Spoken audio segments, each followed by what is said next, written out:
नंदनवन police थाना क्षेत्र में एक सनसनीखेज मामला सामने आया है, जहां पत्नी को जान से मारने की नीयत से हमला करने वाले आरोपी पति को पुलिस ने गिरफ्तार कर लिया है। आरोपी शमशेर शेख ने पैसों के विवाद को लेकर अपनी पत्नी रेशमा शेख पर नारियल काटने वाले लोहे के हथियार से हमला कर उसे गंभीर रूप से घायल कर दिया।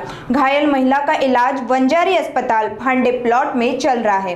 नंदनवन पुलिस ने आरोपी के खिलाफ मामला दर्ज कर आरोपी को गिरफ्तार कर लिया है। आगे की जांच शुरू है। हसनबाग या ठिकाणी राहणारे पती पत्नी आहेत।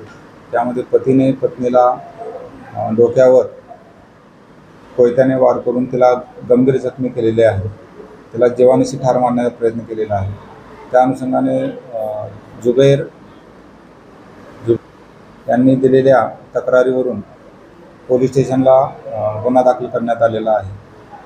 यामध्ये हकीकत अशी आहे की जी जखमी महिला आहे तिने तिच्या बहिणीला 5 लाख रुपये पतीकडून घेऊन दिले होते। घराच्या बांधकामासाठी पैसे दिले होते, परंतु ते पैसे तिने परत मागून घ्यावेत यासाठी पती पत्नीला त्रास देत होता। त्यामध्ये गेल्या 1-1.5 महिन्यापासून वारंवार वाद होत होते आणि त्या वादाच्या ह्याच्यातून काल पतीने पत्नीवर नारळ कापण्याच्या कोयत्याने डोक्यावर वार करून तिला गंभीर जखमी केलेली आहे आणि महिला ही हॉस्पिटलमध्ये उपचार घेत आहे।